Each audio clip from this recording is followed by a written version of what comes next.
Okay, my friends, I'm just going to lay it right out to you. This is from Live Science not too long ago, a few years back.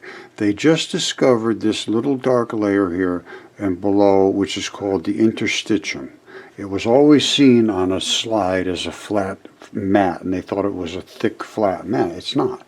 Now, this right here, I believe, is your immune system right there, that black dark line. You see all those cells? Those, I believe, are white blood cells. And I believe this is a fluid-filled highway, which they now agree that this is a fluid-filled highway called the interstitium. And all of these little enzymes and bacteria live in there to protect you. So when you get invaded from above, through your skin, or in through a membrane in your organs, or you have too much toxins and so forth trying to break through, this is what's supposed to protect you. Now, they've realized that a fecal matter transplant repopulates this layer, or mostly repopulates it. Now, the key is that when they give you this transplant, it's just going into your body, into the outside areas of the tissue. So it's got to impregnate somehow to get into this interstitial layer. And then it's in the highway of the system. Then it can go everywhere. So then it's what's called, oh boy, what is it? Engraftment. All right, engraftment. This is about blood cells engrafting after bone marrow transplant. It's the same thing, though. You have to get them engrafted. They have to become part of you inside your interstitium, just like here. Basically the same thing. Engraftment happens within 30 days after you transplant, but sometimes can take longer. Engraftment means your new cells are working properly and starting to rebuild your immune system. Engraftment marks the start of your recovery process. White blood cells are the first cells to engraft, followed by red blood cells and platelets. Now, what specifically is it engrafting? Is it engrafting bacteria? Is it engrafting some kind of instructional codes? Something's going into your system down in here, into your blood manufacturing system, and engrafting. And that's what we want to do, is engraft into here. Now, remember this. Like I say, I work with a lot of different people, a lot of different regimes. I was talking to some people that do sports medicine and so forth, and they understand these layers of tissue pretty good. And one of the things we were talking about is that when people get tattoos,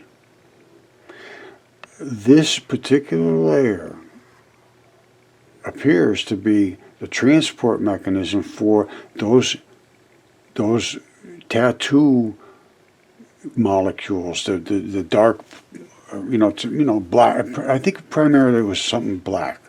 And what would happen is it would go right down, and they'd see it all over the body. Even after somebody got a tattoo, they'd see little bits and pieces of it here and there, which was this, I can't remember what it was, but it was something identified with the tattoo, getting into these interstitial fluids and just going everywhere in the body. So we know this is a fluid-filled mat that just covers the entire body. Every membrane has one of these to protect it.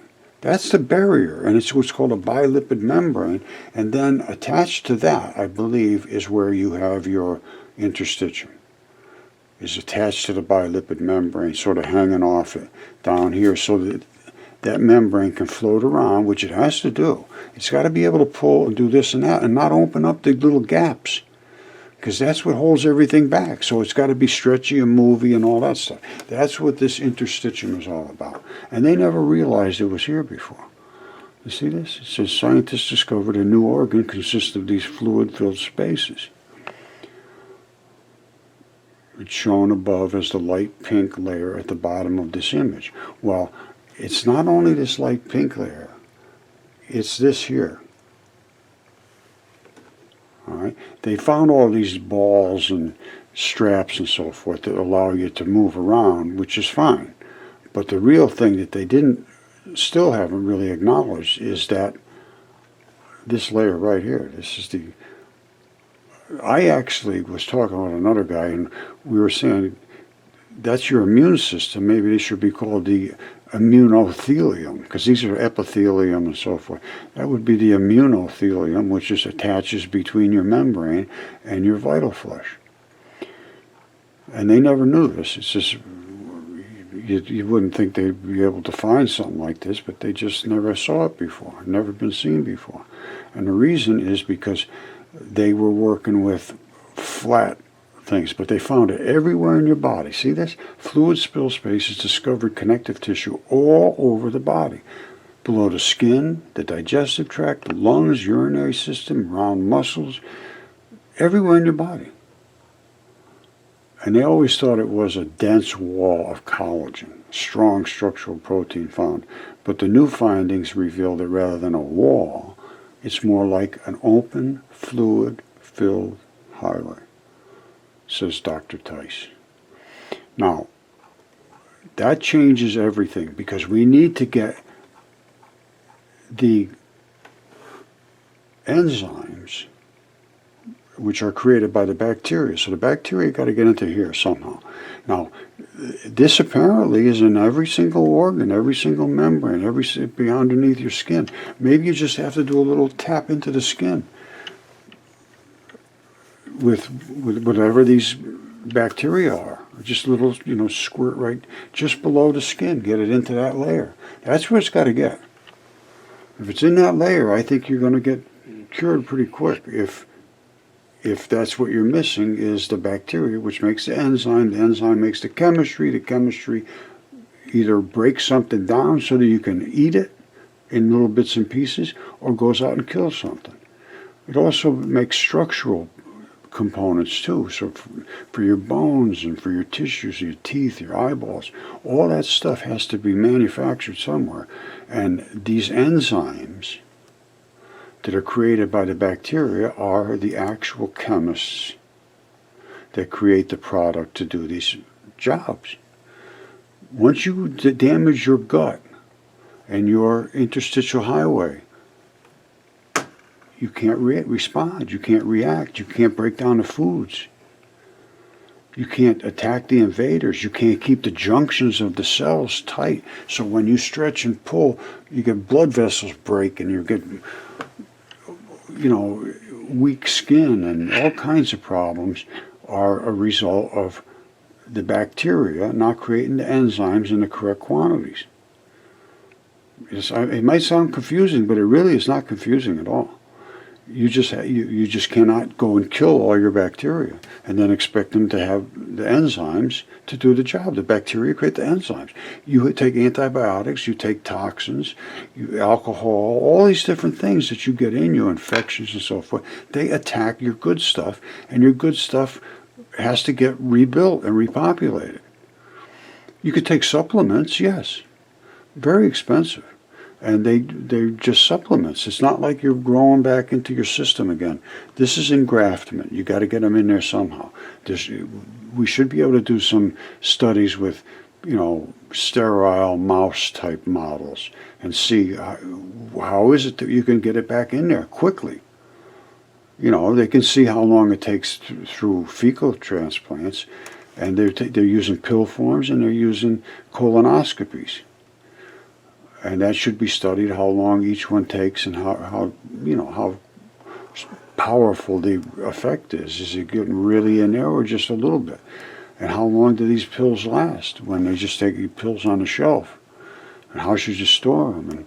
And I've looked into all these studies. That's what I do. I just get in deep. I can't help myself. So, I'm deep into this stuff. And I'm deep into the fecal matter transplants. Okay, everybody that's following my research understands I get deep into poop. You have to. If you want, you have to see how your body reacts to the food you put in it and to the substances that try to attack you. And that is shown up in the feces, in the poop you have, is where all that bacteria comes out. And you say, what's living in there? What is in there fighting and doing all the work of digesting and all that stuff? That's what fecal matter is nothing more than the waste and the microbes that were working on it. So what did they do? In every one of these studies, they went and they took poop and they transplanted it into people that had weak immune systems. And it seemed to have very good results. I mean, there's a ton of this going on. Fecal transplant, why should we give a crap? And here's one I did a while ago, not only 9 months ago. And I mean, it goes on and on and on.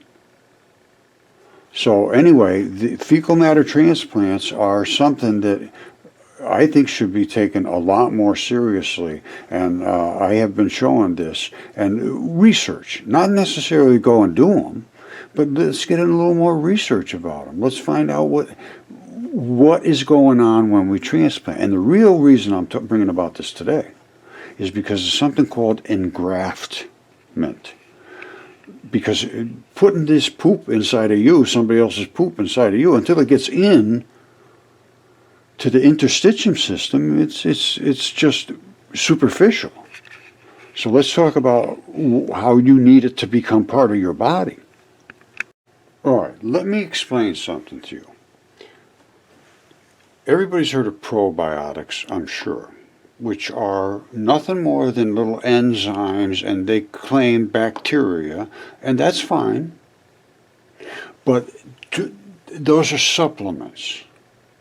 Your body is supposed to already have those inside your body. I'll show you in a second. That's called engraftment. All right? See this? Engraftment. That means that the whole story here is that becomes part of your body. See, engraftment usually happens within 30 to 30 days after your transplant. But they're not talking about a fecal matter transplant. They're talking about bone marrow. Basically, it's the same thing. Only your fecal matter stuff, they're just letting you go through your system and not be delivered directly into the bone marrow. They're taking actual bone marrow and transplanting it. Now listen to this. They will check the following blood counts. White blood cells, are they going up? These are the cells that fight infections. And those are the first ones that come in. Now here's where I've been always talking about neutrophilic action. Neutrophils, they want to know the absolute neutrophil count. Neutrophils are the most common type of white blood cell. Neutrophil is an invasive. A neutrophil is an invader. Neutrophilic reaction means to go in and substitute something for something that's already there, which basically means to denature living things, change them. That's why they're white blood cells. They go in and attack living things by neutrophilic substitution and invasion. And I've been talking about that for years. Now, then you talk about some other stuff and so forth. But this is basically the same thing, engraftment. If you don't have those bacteria and enzymes living within your interstitium layer, which I'm going to show you in a second, you're not going to really ever be healthy. You could supplement it with enzymes and so forth, which does apparently help, but it's not like your body doing the work for itself. Same thing with the blood. Your blood platelets go bad. And the first thing to start is the white blood cells, because they go and attack the invaders and start to do the work that they're supposed to do. And then the red blood cells come in after that. Okay, so don't forget, this is the bone marrow transplant. Here's what's the white blood cells are the first cells to engraft. They're the first ones that start locking in here, the white ones. They are the ones that fix you up and do a lot of the breaking down of all kinds of things. Then the red blood cells and the platelets begin to come back because they now have an environment that they're going to be allowed to live in. It's basically as simple as that. This is not a big stretch. All right, I'm going to show you a video in a second of new discoveries by a hero called Gokul, who works, I believe, at UC Berkeley. Anyway, this is the layer that he's going to be showing right here, I believe. And this is where your white blood cells live. You see that layer right there? You see those big round little spots there? That is just something brand new. They just discovered this. Is the interstitium layer, which is just below your skin, and it separates you. And I believe this, and they call it now a fluid-filled highway, that carries the enzymes and bacteria to protect you. And they've never seen this before. It's just below the surface of the skin. And they say, oh, with all that's known, how could they possibly have missed this? Well, they always looked at it under slides. Now, I use both. I have slides, which I don't use it anymore. I got to be honest with you. This is all I use is this one here. The telescoping one works much, much, much better because you can see the depth of the tissues. And I have seen these for years. And I've been working with autopsy anatomists with my mud fossils, and they agree is that we went back and forth about how these things invest in the body and so forth. And this particular stuff is everywhere in the body, 100%, all over the body, under the skin surface, the digestive tract, the lining, the lungs, the urinary system, or muscles. Every single membrane is part of this system. They always thought it was a dense wall of collagen because they look at under flat microscopes. But now they know it's a fluid-filled highway. Dr. Tice, who I know people who know Dr. Tice quite well, and they've been at the same conferences with him and everything. And he's a credible researcher, very, very good quality work here. And this is the actual organ right here. This is the layer, which was never known before. It includes more than this one layer. It's really quite a good-sized layer. And there's literally thousands of layers of membranes, and all of these little balls invest so that you can stretch and pull and all that, and then you come back to where this is. This is all part of the interstitium, but this is the part that Gokul is going to be showing you where your protective membrane is. That's the one right there, I believe, that protects you. Now again, this is Gokul, a hero scientist. Your textbooks are wrong. They're wrong. This is what the cells actually look like, and he's really nice guy. Like I say, I think it's UC Berkeley. Here he goes. Something I will never forget. The hair on my hands just stood up. It's a microscopic universe within each cell. This is an unprecedented... All right, remember I showed you that layer? I believe this is the layer with all these big pockets in here where the enzymes and bacteria live. Now, they're going to show two different types of bacteria. One of them sniffs around and finds out if there's anything to report on. If got any problems, or is there any food coming down, or what do we need to produce to deal with whatever is on the other side of this membrane out here. All right, this is, let's say, your good quality body part. Then the membrane, and then you got skin and stuff like that, just protects you from the outside environment. So this is where all your chemistry is done to go out and digest food, if this is into your intestine, or to go out and fight off invading bacteria and so forth. Now watch, and there's two different types. One of them is a sniffer, and one of them is a destroyer. Unprecedented view of the cellular world, where we can actually see immune cells scooping up sugars in the ear of a zebrafish in real time. Focusing only on the crawling immune cells, immune cells. Two classes of them.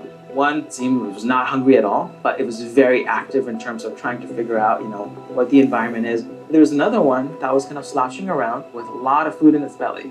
We can actually conceptualize and visualize and analyze the contents of each of these cellular compartments in this crawling immune cell. as it's kind of, scooping up its environment. I mean, Let's go over these little bits and pieces he showed in very slow motion, showing that activity in this particular layer. Okay, this is in one of these white immune cells. This is that outside layer, and this, I believe, is a bacteria, which is a single-celled little critter that runs around in here, and I believe that is the flagella. Now, I've slowed it down to 25% so we can watch. They claim that it's scooping up sugars or whatever in here. I believe, I don't think they really know what it's doing at this point. They just realize it's a whole lot different than what we were told. These little particles, in my mind, are more than likely little peptide chains or polypeptides or actually fully fledged enzymes. And this bacteria that has the propeller, it can go flying through here, through this fluid-filled highway, is collecting up a payload to go deliver. Now let's watch this, and I believe that's the flagella.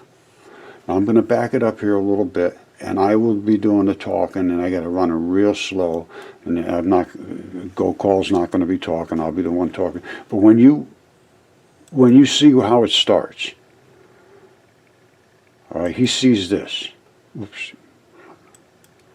Here we go. This is the big shot. Now, he's moving in to one of these cellular areas that is, he's going into the white blood cell area, that range that's the white blood cell. And there it is right there. Now, this is very, very slow motion.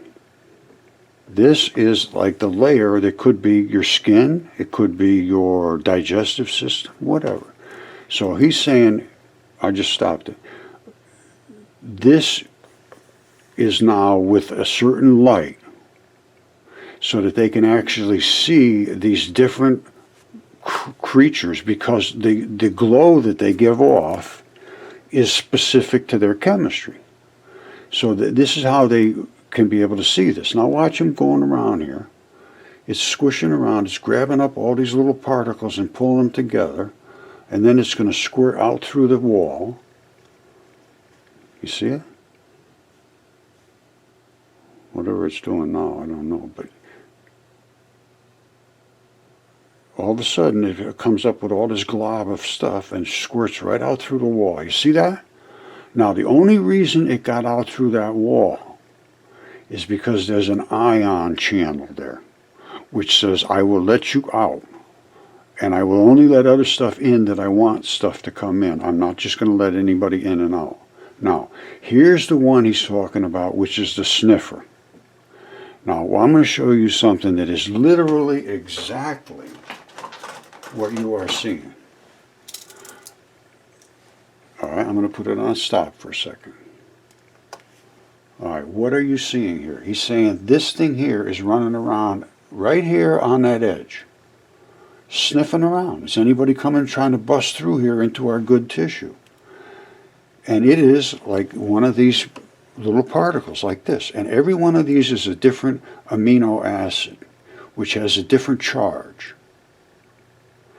And there's, I don't know, I can't remember how many amino acids. There's, I don't know, a dozen or so. I can't remember. That's just a wild guess. But what it's doing is it's sniffing around for that same signature of particles, because that's particular bacteria, and there's thousands and thousands of different sniffers. There's think of them each as a different type of dog. One of them hunts squirrels, and one of them hunts foxes, and one of them hunts bears, and they're out there just sniffing around your body. He says they don't eat anything, they don't do anything, they're just rambling around, just like this, squirting around through your body. Now what happens if they find a guy like this trying to break through? He's halfway through, and he's come up and they go, ooh, ooh, ooh, ooh, ooh, ooh, ooh, ooh, ooh, ooh, I know what that guy is. And then they go running back to the other bacteria that gobbles up all the enzymes. He comes out, pow! And it's called click chemistry. And it's an enzyme which is so elegant that no human being could possibly ever program one. And it comes up and it has its magnetic signature on here. This is a ton of bad guys, but they all have the same magnetic signature. There might be 100 million of them coming in here.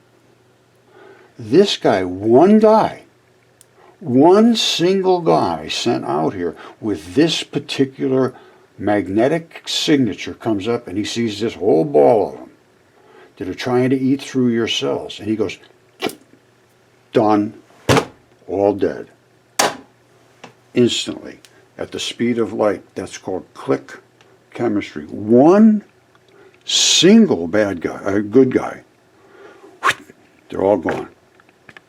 So what did I just show you?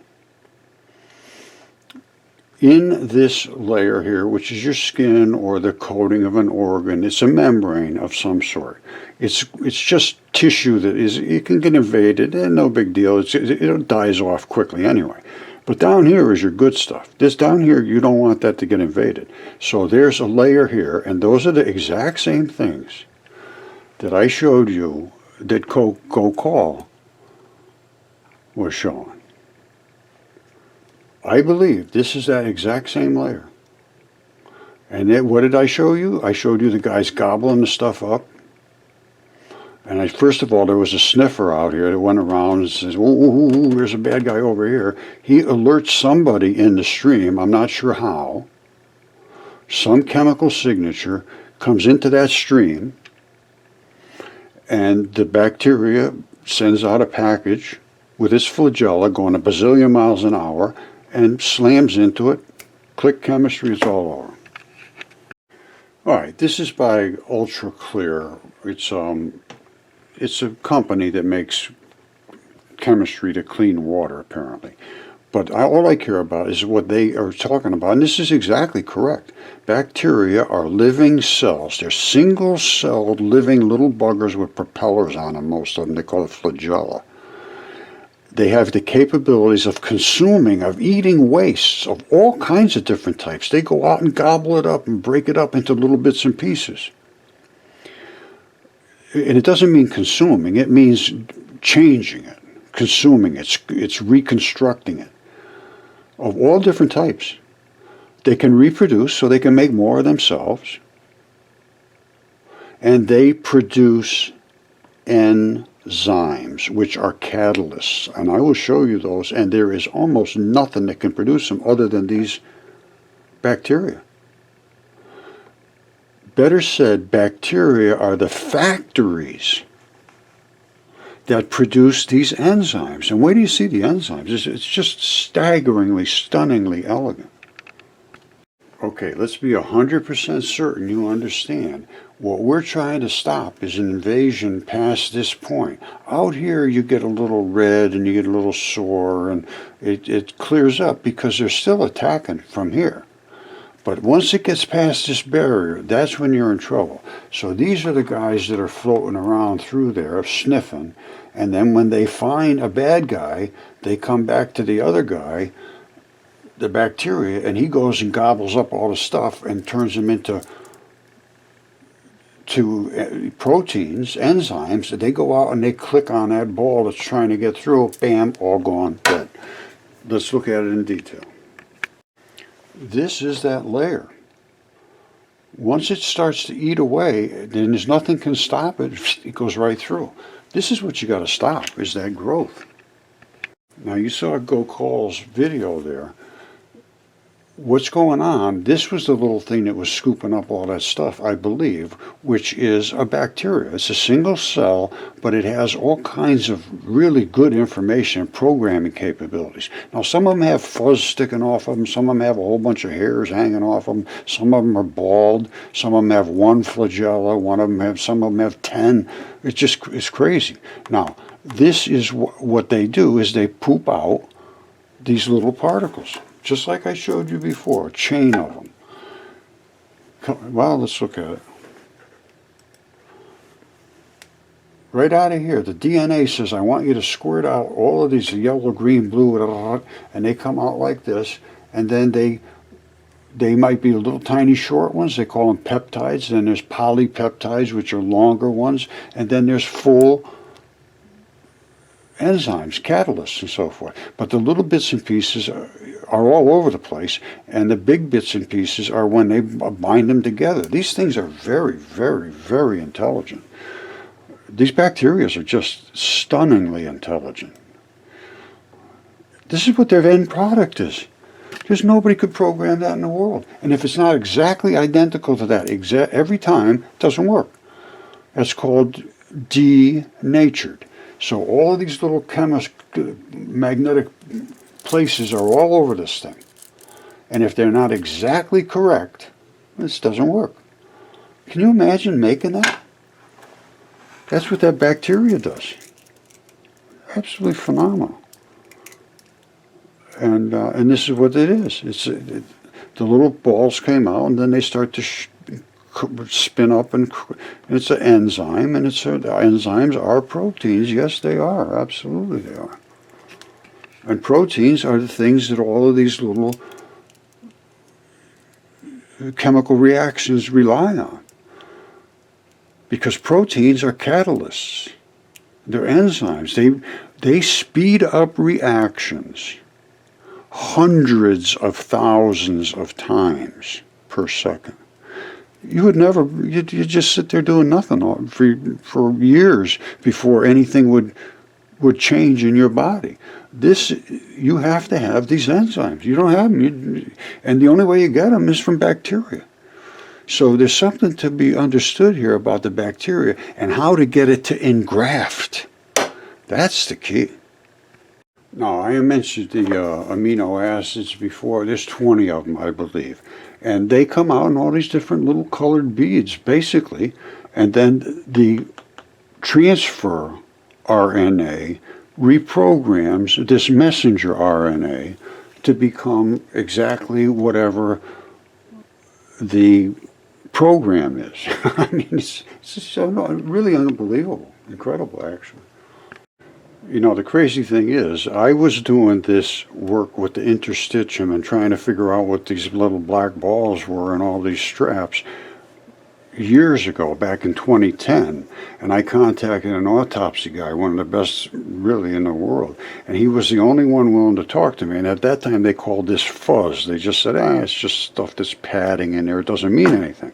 Well, now it's taken on, as I showed you or will show you, that it is considered a new organ system, and it is. Okay, you've seen the interstitium. These are the little black balls, and there's all these little straps so that you can pull this way and that way and this way, and you all come back. Just like your belt does. If you have a leather belt, this is genuine cowhide leather. Now, all of these little black balls are those interstitium balls, and there's all kinds of little fabric in there, which is little fibers. Can I show that? Absolutely, I can. And here I'm going to do it at one of the little spots right there. You see it? That's where the belt loop goes through there. You see, it's all those little tabs. That's what leather is. It's all those little black balls attached to all those little fibers. That's the way it can twist and bend and stretch and come back. When you're alive, it comes right back to where it's supposed to be, you know, if it's working right. You see that? Here's on the edge of it. You see? Hold on. See, that's just the edge of the belt. This is called tanning. You probably know that. Leather workers, they tan it. They roll it and they flatten these out and they just make it a mat. And then they put some chemistry in there that sort of makes it stay nice and flat, and then you got a nice piece of leather. Alright, now I know this sounds crazy, but tattoos are the needles they set for exactly a certain depth, and that depth has to be within this layer right here, the derma layer. If it's not, if it's in this layer, it just goes right away because this is the skin that erodes. And if it's down in this area, you get what they call, I think I call a brownout or something, where it just sort of leaks into the fatty area.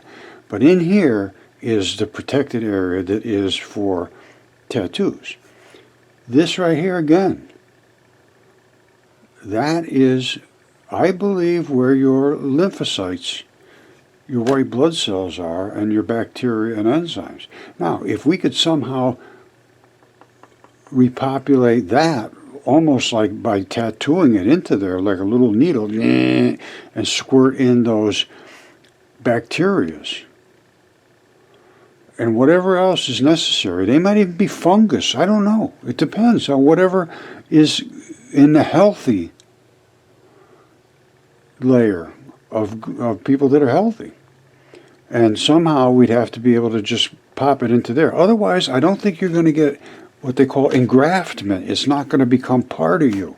You're just going to have to be continuously supplemented with it because it can't break through. Now, I could be wrong because some people do appear to get healed. Maybe they have a puncture somewhere in their body and the stuff is squirting into it. I don't know. These are the things that sometimes maybe the worst sick ones can get better quicker because they actually have an access to engraftment into these layers. I really don't know at this point. This is going to require some research, but I do have some recommendations for the research. Now, I got to be honest with you, I'm not big into animal studies. However, to do this, you need something which is considered these germ-free mice. So they're born without a bacteria. They have nothing in their microbiome, no bacteria, fungi, viruses, any of that stuff. Then they populate their guts with something, and then they see how they react to it. Well, what I would say is the first thing to do is take a study of what bacteria is in there, just to be positive there is nothing. Then introduce a normal microbiota, let's say, and see what sticks with this particular way of giving it the little, like a tattoo it into there. Will it make the thing real sick? Will it kill it? Will it fester and everything? Or will it just go right in there and start doing its job? Then I would take other ones that are sick. I don't like to work on animals. I'm not a big animal herder. I don't like the idea of it, but in this particular case, we need to do this study. So you would have to make these animals really sick and then see if you can bring them back from being sick. And then do all the tests and see what microbes came back, what didn't come back. What is going to work and what isn't going to work. Is it going to work by injecting them into that, injecting them lower than that, injecting them above that, not injecting them at all? Let's do the injections versus the ones that they just feed them, the microbe FMT, and other ones where you give them a colonoscopy of the FMT. There's a lot of back and forth you could do to see what is actually taking hold and what isn't. That's what it's basically about, is the research at this point. Okay, I find this kind of interesting.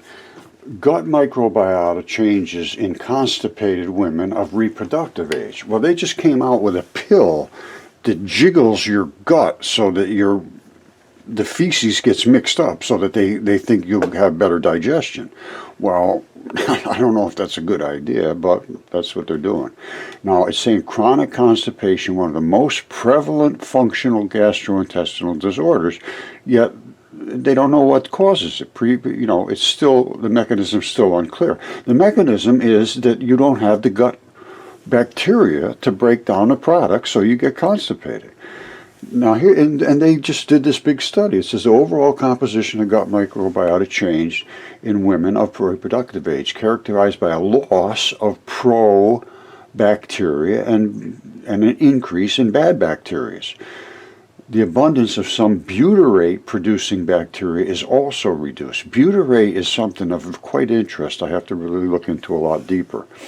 It says these changes may reflect the unique interactions between host and bacteria. Yes. Or some bacterial metabolic products, which bacteria creates the enzymes that create the products, the chemistry. Yes, absolutely. It may be important targets for future studies to explore the pathogenesis. Women are having trouble with preeclampsia in childbirth, and it's related to this constipation. It appears a lot of it is. Well, it's related to gut functions, almost absolutely. So I saw this on the news, and I'm going to just show you that, and I'm going to end it up with that. So much to be done around this. It's so simple to screen with blood pressure, but what really needs to happen is not just the screening, but plugging women into postpartum care. So if they screen positive, not only should they be treated during pregnancy, but they should be connected to a cardiologist or a primary doctor for very close follow-up after, because those hypertensive disorders of pregnancy are risk factors for the development of hypertension in the future and cardiovascular disease in the future. So every doctor should really be taking a pregnancy history, because that informs us a lot about a woman's future risk of cardiovascular disease. Yeah, and I hope that this just leads to more doctors just following these best practices, especially given what you just mentioned, Black women 3 times more likely to die in childbirth here in this country. But before you go, there is another story that really had my team talking today. There is this new drug-free vibrating pill that is designed to help constipated people get things moving again. Explain to us what is going on here. Right, as you mentioned, it's meant to shake things up. So this is a very small capsule, essentially cleared by the FDA, that can now be prescribed by doctors, that would be taken every day, similar to how you would take a regular medication, except there's no drug in this. So it gets swallowed, it passes through the intestinal tract. When it reaches the large intestine, it vibrates, very small vibrations that trigger the mechanosensory cells in the large intestine and increase what we call peristalsis, or contraction of the large bowel, which can help the 10 to 20% potentially of Americans who suffer from chronic constipation. So this is approved really for people who either have failed traditional over-the-counter or prescription constipation medication or have side effects from it. There are 2 groups that really shouldn't take something like this. That is groups that have gastroparesis, or really kind of paralysis of the ability of the stomach to work properly, or individuals who may have a history of bowel obstruction. But it's certainly interesting and exciting, and something very different. It's made of that same material that we use in those capsules with cameras that gastroenterologists sometimes use to look at the intestine. Unfortunately, it's not covered by insurance yet, but the company that makes it is giving a coupon so that the out-of-pocket costs, at least now, are limited to about $69 per month. That is very interesting, and I still have... This is almost beyond belief. I just got this from one of my best sources, Pedro, about these microneedles that are nano enzymes. Listen, watch this. This is just blows my mind. They are making these tiny little nano needles that can squirt in the enzymes and the peptides into that layer that we've been talking about, which is the layer of interstitium, the white blood cell layer. Because once it gets infected, you can't hardly stop it. It says deep cutaneous fungal infection is difficult to treat. This is deep cutaneous, which is in that layer of immune system. It's invaded. It's traditionally topical treatments. You top on the top, have low drug transdermal. They don't go through it. Efficiency, they won't go into there because it's not allowing them in. It says poor fungicidal effect and easy to develop drug resistance. They say, no, we're not going to let you in here. Here they're reporting on a novel, which means new, biodegradable, it just goes away by itself, microneedle, tiny little needles, that also have within them these different chemicals. Now, what are these chemicals? Copper sulfate and so forth is composed of hyaluronic acid, HA, and sodium carboxyl methylase cellulose. Everybody knows what that is. Now, what does that do?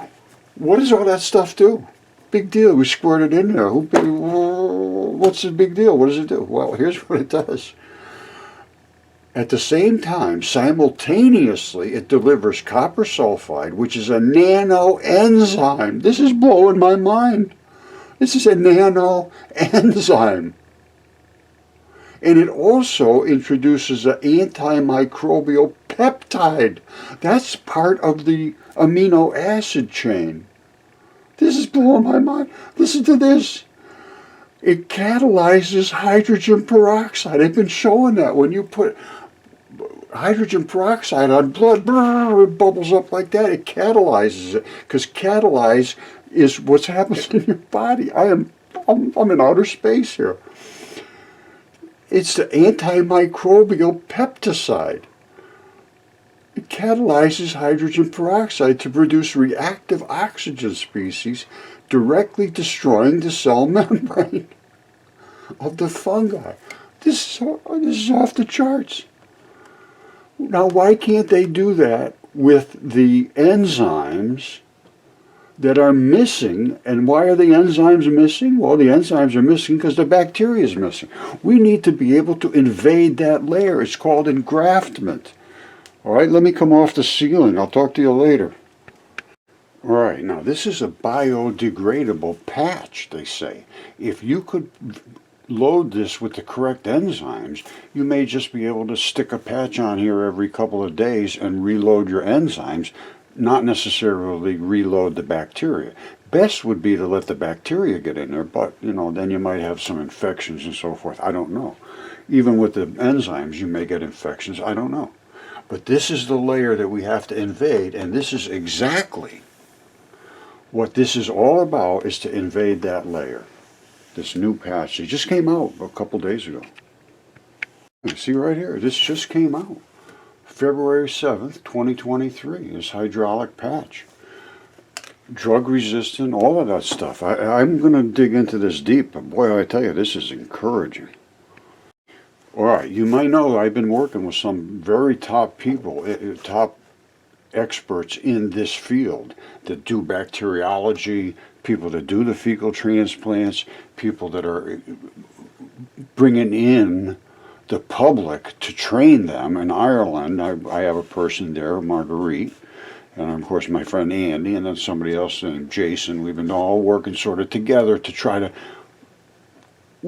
understand this and how it could be implemented as a research thing. Now, these other guys actually have businesses, and that's up to them. Now, Marguerite is going to do a charity sort of thing in Ireland to help autistic kids.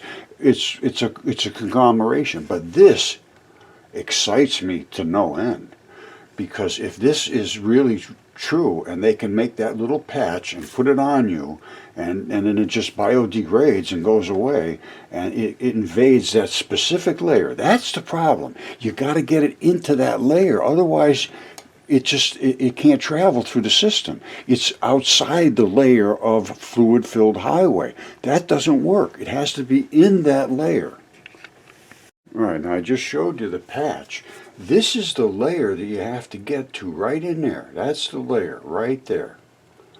And you may be able to make a little patch that goes in and has a whole set of needles that goes all the way down like that. So one way or the other, you're going to hit that layer. But you need to get it into that layer. This is the layer that is where you have your fluid-filled highway right there. That's the layer I showed you before that Gokul was looking at these bacteria floating through there. I think I showed you in that. I just got sidetracked because I've been so hyped up about seeing this little patch thing. This is just over the top as far as I'm concerned. All right, I'm going to leave it at this. I need thumbs up. We need more exposure to this stuff. I've been showing things that are very, very important.